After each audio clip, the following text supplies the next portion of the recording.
ఏంటి బాగున్నారంతా? మీకు ఫ్రీడమ్ వచ్చింది, ముందు స్వాతంత్రం మీకు వచ్చింది, మాకు కాదు. మీ తర్వాత ప్రజలకి. Okay, good. మళ్ళీ ఢిల్లీకి వెళ్తున్నా ఈరోజు. వెళ్లే మునుపు మీ అందరితో మరీ మాట్లాడకుండా పోతే ప్రజలతో మాట్లాడలేం కదా. మీతో మాట్లాడితే ప్రజలతో మాట్లాడినట్టు. ఎలక్షన్ అవుతాను, నిన్నంత బిజీగా ఉన్నాం కాబట్టి ఒక 2 నిమిషాలు మీకు చెప్పి తద్వారా ప్రజలకు చెప్పేద్దామన్న ఉద్దేశంతో ఈ కార్యక్రమానికి శ్రీకారం చుట్టాను. ముందు మీడియాకి, అదే మరి రాష్ట్ర ప్రజలందరికీ ధన్యవాదాలు. శిరస్సు వంచి నమస్కారాలు తెలియజేస్తున్నా. ఎందుకంటే నా సుదీర్ఘమైన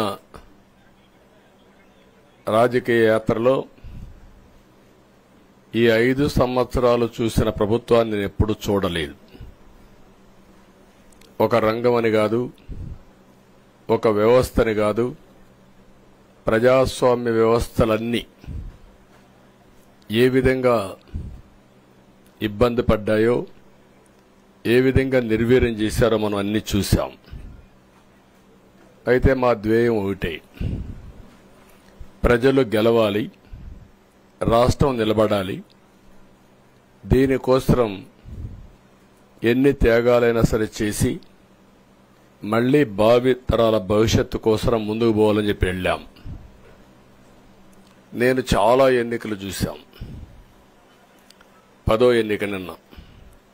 అంటే ఇన్ని ఎన్నికలు చూసినా, అంటే ఎన్నికలు చూడడమే కాకుండా ఈ ఎన్నికలన్నీ at the helm of affairs ఉండి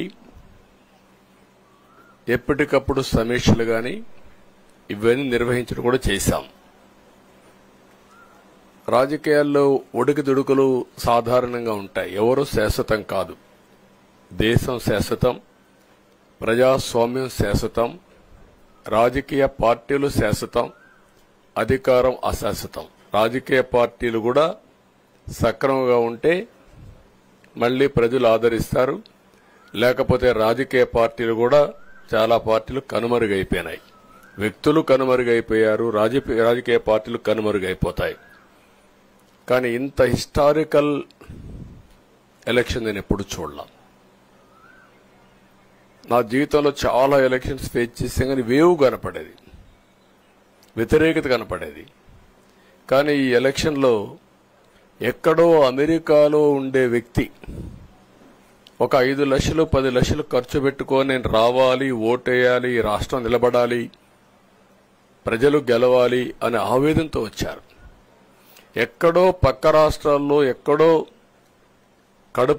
కడుపు నిండడం కోసం కూలి పనులకైనటువంటి వ్యక్తులు, పాచి పనులు చేసుకునే వ్యక్తులు సొంత డబ్బులు పెట్టుకొని నేరుగా ఇక్కడ రైల్వే స్టేషన్లో చూస్తే, బస్టాండ్లో చూస్తే భోజనం కూడా ప్యాక్ చేసుకొని తీసుకొచ్చి ఇక్కడ భోంచేసి ఓటేసే పరిస్థితికి వచ్చారు. ఈ కమిట్మెంట్ ని ఏ విధంగా వర్ణించాలో నాకైతే అర్థం కాదు. ఏ విధంగా వాళ్ళని అభినందించాలో కూడా అర్థం కాని పరిస్థితి. అనేక ఎన్నికల్లో అనేక అనుభూతులు చూశాం. కానీ మేము అన్ని ఎన్నికల కంటే ఇది ఒక తెలుగుదేశం పార్టీ చరిత్రలో, ఆంధ్రప్రదేశ్ రాష్ట్ర ప్రజల చరిత్రలో సువర్ణాక్షరాలతో లిఖించదగ్గ ఎన్నిక. ఇది ఒక హిస్టారికల్ ఎన్నిక. ఆగస్టు క్రైసిస్ తర్వాత, ఎన్టీ రామారావు గారు పార్టీ పెట్టిన తర్వాత 83లో మేము గెలిచాం. అప్పుడు 200 సీట్లు వచ్చాయి. కొత్తగా పార్టీ పెడతానే ఎన్నికలకు వెళ్లి 9 నెలలు అధికారంలోకి వస్తే 200 సీట్లు వచ్చాయి. 94లో మీరు ఒక్కసారి చూస్తే ప్రజా వ్యతిరేకం వల్ల 3 ముఖ్యమంత్రులు మారడం వల్ల ఆ రోజు మీరు ఎన్నికలు చూస్తే దగ్గర అపోజిషన్ పార్టీకి రిక్వైర్డ్ నెంబర్, అంటే అపోజిషన్ లీడర్గా వచ్చే స్టేటస్ రాకుండా వచ్చాయి. అవన్నిటిని వర్పించే విధంగా ఈసారి ఊహించని విధంగా వచ్చింది. అంటే దానికి కారణాలు నేను ఎక్కువ చెప్పక్కర్లేదు. అనుభవించిన ప్రజలకే అర్థమవుతుంది. ఎప్పుడైనా సరే ప్రజాస్వామ్యంలో ప్రాథమిక హక్కు మాట్లాడే స్వేచ్ఛ. ఆ స్వేచ్ఛనే కోల్పోవాల్సి వచ్చింది. అదే కాదు, బ్రతికే స్వేచ్ఛ, ఆస్తులు పెట్టుకునే స్వేచ్ఛ, ఇవన్నీ కోల్పోయే పరిస్థితి వచ్చింది. అందుకే మీరు చూస్తే మొన్న ఎలక్షన్లో సరే ఏ విధంగా మేమందరం కలిశాం అవన్నీ మాకంటే ముందు మీకే తెలుసు. కలిసినప్పుడు ఎవ్రీ ఈవెంట్ ఇవి వేదిక నుంచే ప్రారంభించాం. అక్కడి నుంచి ముందుకెళ్ళాం. ఆ రోజు చెప్పాం, ఈ రోజు ఒకటి చెప్తున్నాం. మా ఆలోచన ప్రజలు గెలవాలి, రాష్ట్రం నిలబడాలి. అంతవరకు సాధించగలిగాం. 55.38% ఓట్లు పడ్డాయి. దీంట్లో తెలుగుదేశానికి 45.60% పడ్డాయి. వైసీపీకి 39.37% పడ్డాయి. ఇది ఊహించినటువంటి ఒక్కొక్కసారి 95,000 మెజారిటీ. ఒకప్పుడు నేను చార్మినార్ ఎగ్జాంపుల్ చెప్పేవాడిని. చార్మినార్ అంటే అక్కడ ఎంఐఎం కంచుకోట, అక్కడ ఎప్పుడు ఎక్కువ ఓట్లు వచ్చేటివి. ఆ తర్వాత కుప్పం, సిద్దిపేట పోటీ పడేటి రెండో స్థానానికి. అప్పుడు కూడా 70,000, 80,000, 50,000 కాడ ఆగిపోయేవాళ్ళం. ఈసారి 95,000, 94,000, మళ్ళా 92,000, 91,000. మంగళగిరి లాంటి కాన్స్టిట్యున్సీలు 91,000 మెజారిటీ. ఏ విధంగా అభివర్ణించాలో నాకైతే అర్థం కాదనమాట. అంతా ఇదెళ్లిపోయినాయి. ఇవన్నీ చూసిన తర్వాత ప్రజలు ఇచ్చిన తీర్పు మీరు చూస్తే అహంకారం, నియంతృత్వం, విచ్చలవిడితనం, ఏదంటే అది చేస్తాననుకుంటే ప్రజలు క్షమించే పరిస్థితులు లేరు. అదే ఈరోజు నిరూపించే పరిస్థితికి వచ్చారు. ఒక మాటలో చెప్పాలంటే ఈసారి వీళ్ళు చేసింది గుణపాఠం పాలకులకు కాదు, అవినీతి అహంకారంతో ముందుకు పోయే ఎలాంటి ధ్వంసకారులకైనా ఇదే జరుగుతుందని నిరూపించారు ప్రజలు. దానికి మనస్ఫూర్తిగా అభినందిస్తున్నా. అదే సమయంలో 5 సంవత్సరాలు మా కార్యకర్తల పడిన ఇబ్బందులు, చాలా మంది స్లీప్లెస్ నైట్స్, కంటి నిండా నిద్రపోని పరిస్థితి. అక్కడి నుంచి నేను చూస్తే చాలా కడాన మనిషిని హింస పెడుతూ, నువ్వు ప్రాణంతో బతకాలంటే జై జగన్ అనమంటే జై తెలుగుదేశం, జై చంద్రబాబుని ప్రాణాలు వదిలిన సందర్భం చంద్రయ్య. ఇది తలుచుకుంటే ఆ కమిట్మెంటే, ఆ త్యాగాల ఫలితమే ఈరోజు ప్రజాస్వామ్యాన్ని కాపాడుకోగలిగాం. ఒక్క మా కార్యకర్తలకే కాదు, మీడియా 5 ఏళ్లు మీరు పడిన ఇబ్బందులు, మీరు కోర్టుల చుట్టూరు తిరిగిన ఇది, మిమ్మల్ని సిబిసిఐడి ఆఫీసులో పెట్టి వేధించిన విధానం, అవి తలుచుకుంటే ప్రజాస్వామ్యమే సిగ్గుతో తలంచుకోవాలి. అలాంటి సంఘటనలు జరిగాయి. మేనేజ్మెంట్ని ఒకరినని కాదు, ఎవరినైనా పట్టుకురావచ్చు, ఏదైనా చేయొచ్చు అనే ధీమా వచ్చేసి ఇష్టానుసారంగా ప్రవర్తించే పరిస్థితికి వచ్చారు. అదే సమయంలో ప్రజల మీద, మా పార్టీ మీద సరే, ఈవెన్ జనసేన పవన్ కళ్యాణ్, ఆయనకు కూడా స్వేచ్ఛ లేదు. ఎక్కడైనా సరే విశాఖపట్నానికి వెళితే ఉన్న పళంగా విశాఖపట్నం నుంచి వెకేట్ చేయాలని తిరిగి, అంటే నగర బహిష్కరణ. ఒక నాయకుడిని నగర బహిష్కరణ చేస్తే కారణం చెప్పకుండా ఇంకా వేరే వాళ్ళ కథ ఏముంటుందో మనం ఆలోచించుకోవాల్సిన అవసరం ఉంది. కేసులు పెడితే ఎందుకు పెట్టావు కేసు అని అడిగితే దానికి సమాధానం చెప్పకుండా ముందు నిన్ను అరెస్ట్ చేస్తున్నాం, తర్వాత కేసు డీటెయిల్స్ ఇస్తా ఉంటారు. ఇలాంటి చాలా జరిగాయి. ఇవన్నిటికీ పరిష్కారం కోసం ఈరోజు మనం చూసిన తర్వాత ఇది మాకేదో అధికారం అని మేము అనుకోవడం లేదు, ఒక బాధ్యత.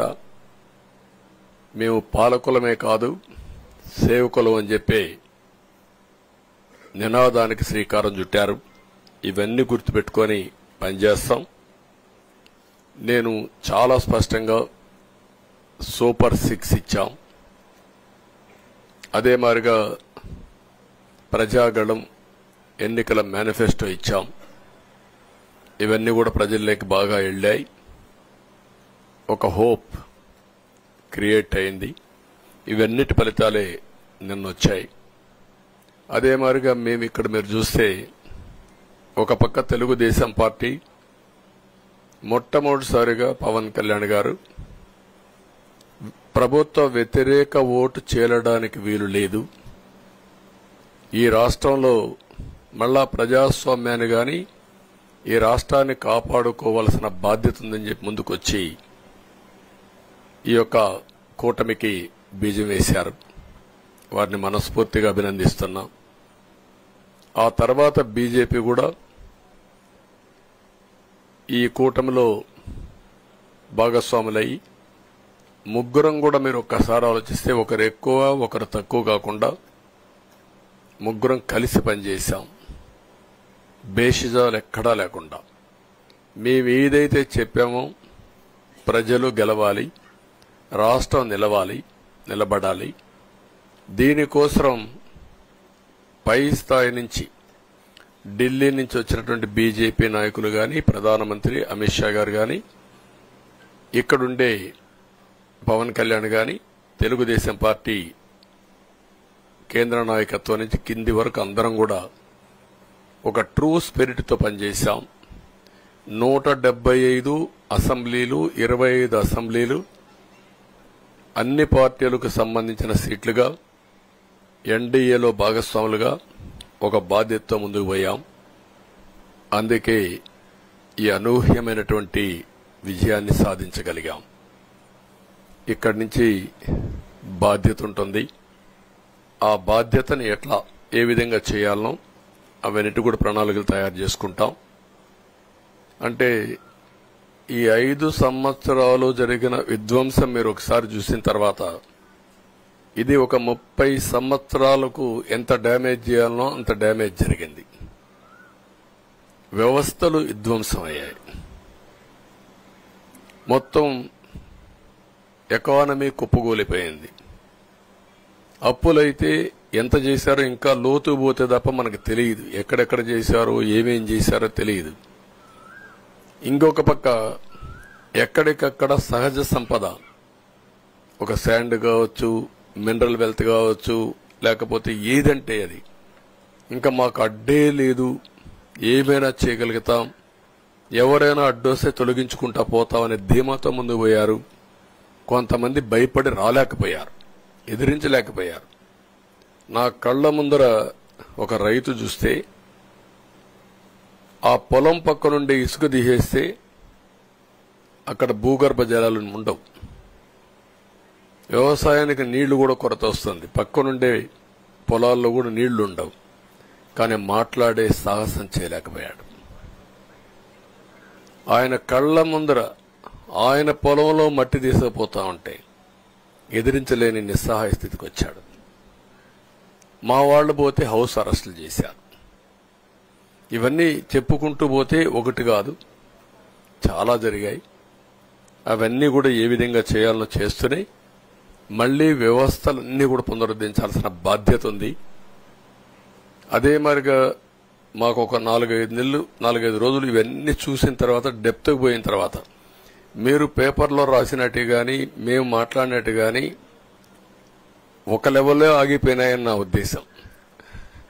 ఎందుకంటే నేను రాజకీయాలు 40 ఏళ్లు చూశాను. ప్రభుత్వాలను మేము అధికారం ఉన్నప్పుడు చూశాను, బాగు చేసి మళ్ళా అపోజిషన్కి వస్తానే వీళ్ళు నాశనం చేస్తే మళ్లీ నేను అధికారంలోకి వస్తానే దాన్ని బాగు చేయాలంటే ఎన్ని కష్టాలు ఉన్నాయో నేను చూశాను. ఒకప్పుడు పవర్ సెక్టర్ మీరు చూస్తే కరెంట్ ఎప్పుడు వస్తుందో ఎప్పుడు పోతుందో తెలియని పరిస్థితి నుంచి హైదరాబాద్ లో విద్యుత్ సౌధ దగ్గర రాఘవరెడ్డి ఉండేవాడు, కమ్యూనిస్ట్ లీడర్. నల్గొండ నుంచి రైతులు తీసుకొచ్చి సమ్మర్ వస్తే అసెంబ్లీ ఏప్రిల్లో ఉంటే గొడవలు. సగం టైం మేము కరెంటు కొరత పైనే చర్చించేవాళ్ళం. That were the days.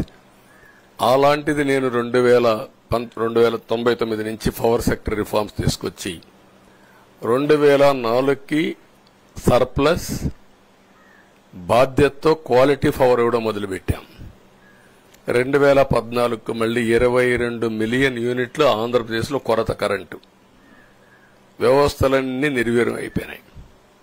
తర్వాత మళ్లీ సెట్ చేసి 2 నెలలు 3 నెలలు కరెంటు కొరత లేకుండా చేసి వ్యవస్థలన్నీ పటిష్టంగా చేసి సోలార్ విండ్ తీసుకొచ్చి కాస్ట్ తగ్గిస్తే ఇప్పుడు మీరు చూశారు ఎంత పవర్ ఛార్జెస్ పెంచారు. 9 సార్లు పెంచారు. ఎందుకు పెంచారో నోబడీ నోస్. దానికి రీజనే లేదు. ఇప్పుడు ఎక్కడుందో దాన్ని ఎత్తుక్కుంటే ఎంత లోతు పోయిందో కూడా తెలియదు. దాన్ని ఏ విధంగా రిపేర్ చేయాలి, ఎంత డబ్బులు తెచ్చారు, ఏ పేరుతో తెచ్చారు, అవన్నీ ఒక వ్యవస్థని కాదు, సంబంధం లేని వ్యవస్థతో డబ్బులు తీసుకొచ్చి సంబంధం లేని డిపార్ట్మెంట్కి ఇచ్చారు. ఇలాంటి చాలా ఉన్నాయి. అవన్నీ ఇన్ కోర్స్ ఆఫ్ టైం మీకు కూడా చెప్తాం. అల్టిమేట్ గా ఇదేదో మేము అధికారం అంటే జుబిలియంట్ గా బ్రహ్మాండంగా ఉందనుకోవడానికి కాదు. ఒక బాధ్యతతో మా మీద ఎంత నమ్మకం పెట్టుకున్నారో ఈ ప్రజల్ని మళ్లీ ఒక దారి చూపించే మార్గం మేము చూపిస్తాం. ఇంకొక పక్కన మీరు ఒకసారి ఆలోచిస్తే ఇదే అసెంబ్లీలో నాకు, మా కుటుంబానికి, మా మిస్సెస్కి జరిగినటువంటి అవమానానికి నా జీవితంలో ఎప్పుడూ బాధపడలా. నా మీద బాంబులతో దాడి చేసినప్పుడు కూడా వీరోచితంగా ఎదుర్కొన్నా. 2003 సెప్టెంబర్, అక్టోబర్ నాకు ఇప్పటికి కూడా జ్ఞాపకం. ఆ రోజు నా మీద బాంబులు చేసినప్పుడు చాలా ఒక పానిక్ రియాక్షన్లో కూడా నేను భయపడలేదు. అలాంటి వ్యక్తిని మీరు చూస్తే అది ఆ సంఘటన చూసిన తర్వాత ఇలాంటి కౌరవ సభలో ఉండడం కరెక్ట్ కాదని అసెంబ్లీలో చెప్పి దానికి కూడా మైక్ ఇవ్వకపోతే చెప్పేసి బయట వచ్చి ప్రెస్ కాన్ఫరెన్స్ చెప్పి అనౌన్స్ చేశాను. మళ్లీ క్షేత్రస్థాయిలో గెలిచి అసెంబ్లీని గౌరవ సభ చేసి అసెంబ్లీకి ఎంటర్ అవుతానని చెప్పాను. నేను ఏదైతే ఆ రోజు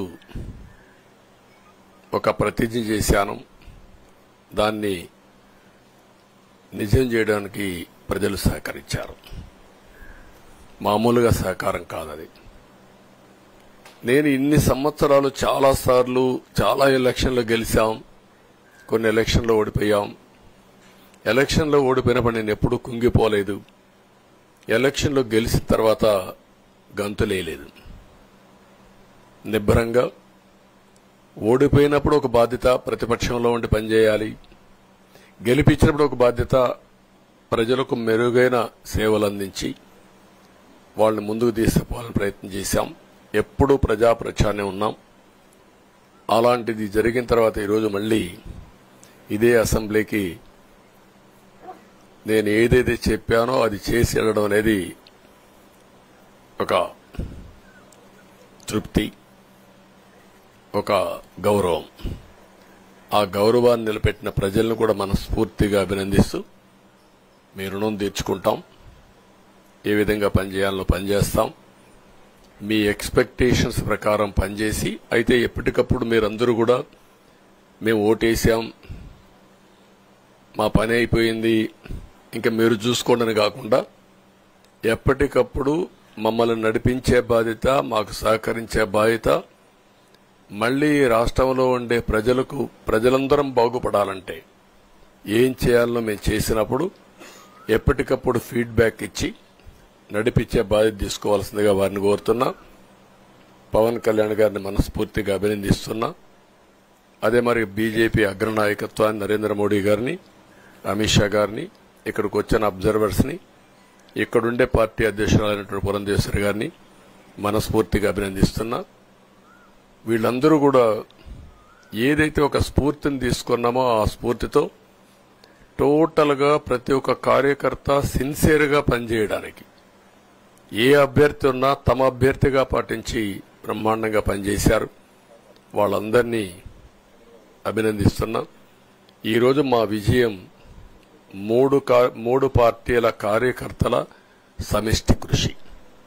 వారందరినీ అభినందిస్తూ ఈరోజు ఢిల్లీకి పోయి వచ్చిన తర్వాత ఒకసారి మళ్లీ ఇవన్నీ ఎప్పటికప్పుడు సమీక్ష చేసుకుంటూ ముందుకు పోతా అని చెప్పి తెలియజేసుకుంటూ మరొక్కసారి మీ అందరికీ అభినందనలు, ధన్యవాదాలు. థ్యాంక్ యూ అనండి.